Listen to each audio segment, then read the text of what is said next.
2021 Cooper River Bridge Run will be held on Saturday, September 25th at 7 a.m.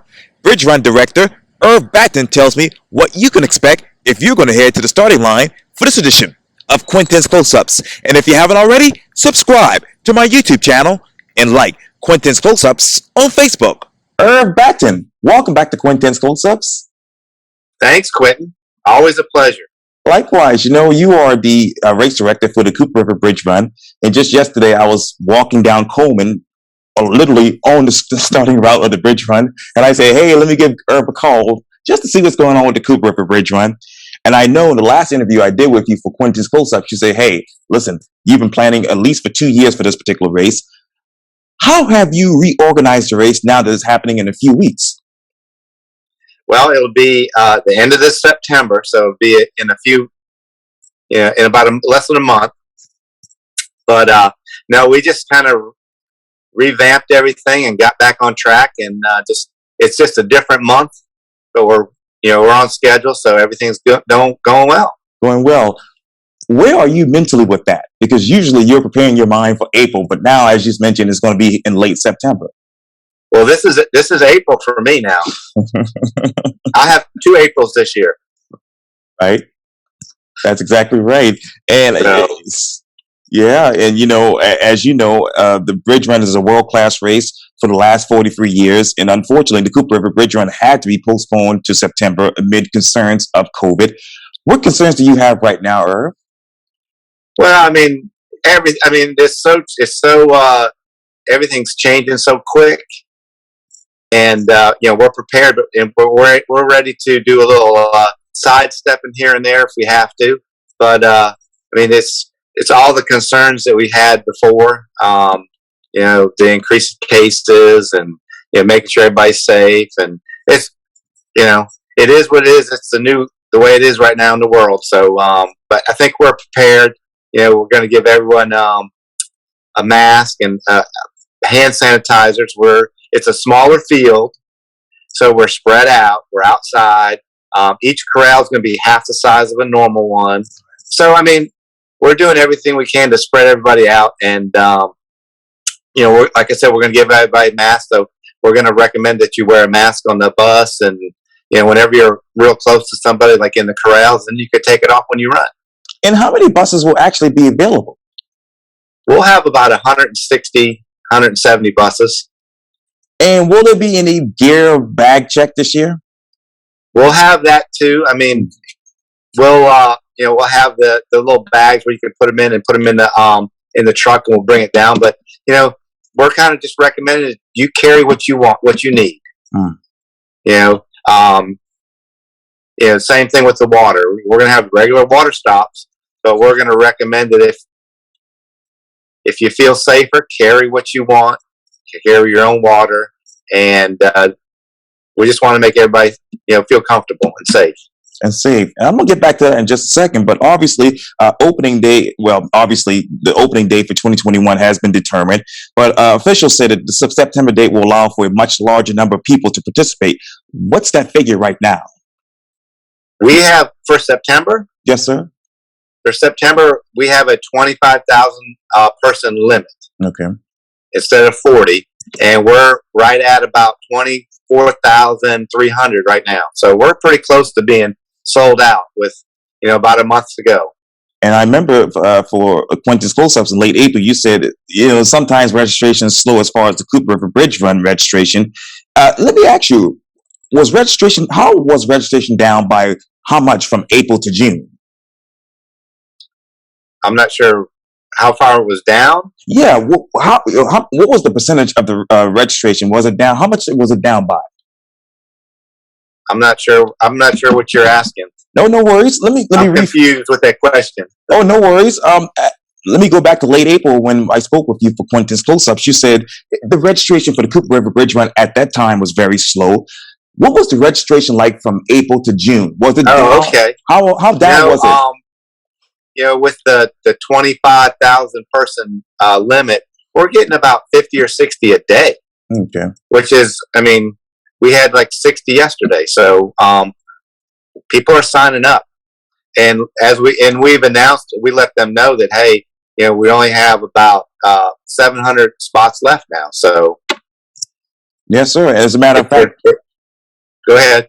yeah, as a matter of fact, you said it said 60 people signed up yesterday, and obviously the price increased, I believe, Monday night. How many people actually are registered right after that? Monday, I'm not sure the number for Monday, Tuesday, but like I said, we had 60. I think we had like 40 the day before. So Wow. we're doing about 50 a day. Right. And what I was trying to get to you earlier was this. You also told me in the interview in April that sometimes right after April, the registration kind of fizzles. How soon did that fizzle right after April? Oh, it didn't this year Okay. because of the postponement. Yeah. Okay, great. And how many people are actually registered from here in Charleston? About 60% are from South Carolina. And how many here are actually registered regionally for the bridge run? Or out of that 60%, about 35 are from Charleston. 35%. And I assume many people who signed up last year for this are already transferred to this particular race for September. How many transfers are they? We had about 13,000 transfers. Wow. From last year. We have about 200 people that are doing virtual version this year. So I mean, we're giving people as many options as we can to let them get their gear. People want that bridge run gear. So, as a matter of fact, you were in the warehouse on Monday when we were scheduled to do the interview, and I know you were there just a couple of days ago as well. How many packets have you sent out thus far? We haven't sent any. We're kitting them right now. We're putting all the stuff together, and we'll start the mail out within about a week or so. And let me ask you, for those people, I know you have like 700 slots left. What distance race can people use for time verification for the bridge run? Well, they could use just about any distance race if it's a certified course. You could use a 5K. You could use a marathon, a half marathon. We'll convert it to what you should be able to run a 10K in, and we'll get you in the right category. Wow. And what is the top category right now as far as registration? We have the elite group. Yeah, right.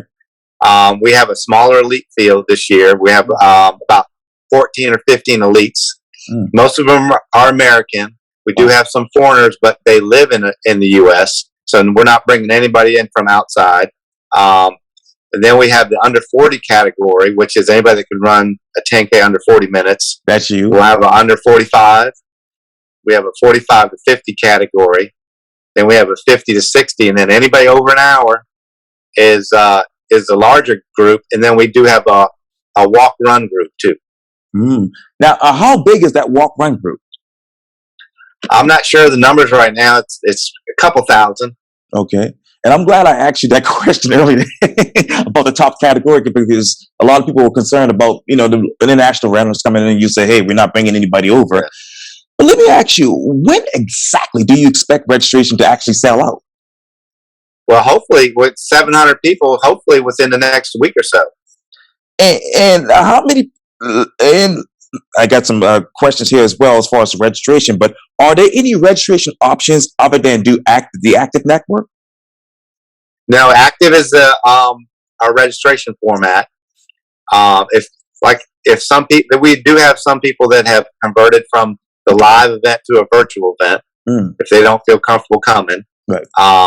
We're not doing any deferrals because we're set with what we have right now. So we're just looking forward. I know Charleston, the restaurants and hospitality really want us to come down and get back on track a little bit and support those organizations, and we're looking forward to that too, and our charities also.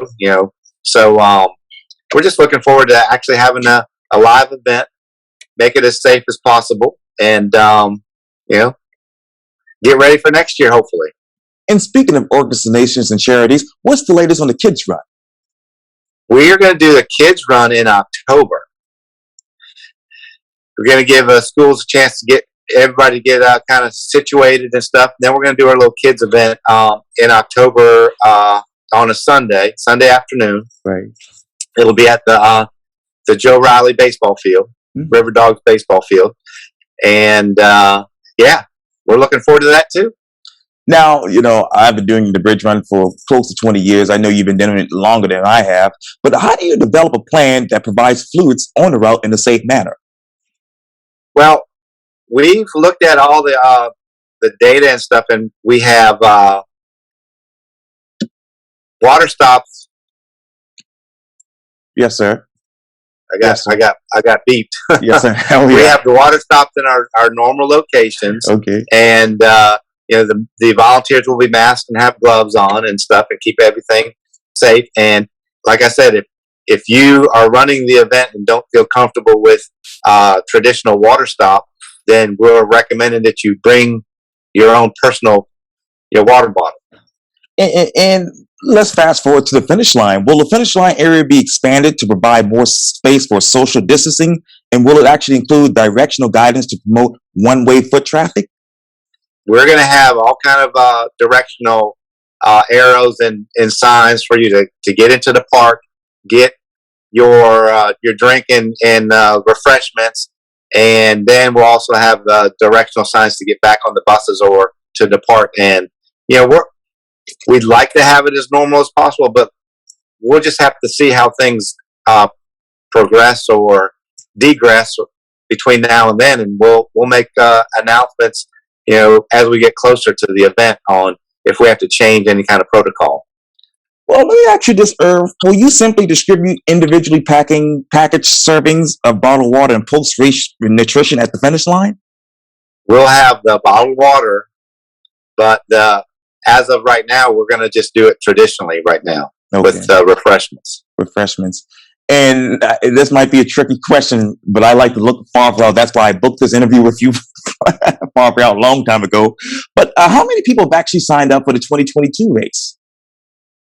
I haven't even looked at that. I'm focused on the 2021 race, Quintin. But we do have some people that deferred to 2022 from last year. I don't know the number right offhand, but we will, as soon as we close out this registration, we'll probably at the Expo have 2022 registration opened up. And let's talk about the Expo. What's going to happen there as far as social distancing and obviously, upper protocols? Yeah. So right now, like I said, we'll have masks. We'll recommend that you wear a mask inside. The Expo will have wider aisles. It's going to be a new format at the Expo. I know you've been inside the Expo numerous years, and we'll have the bib numbers on one side of the large convention center room and the T-shirts on the other. So we'll spread that out so we have everything on one wall. We'll spread everybody out, and wider aisles, more room, so people could distance themselves. And will they be in these food samples this year? As of right now, yes, but things, like I said, things change. We'll address that when we get a little bit closer.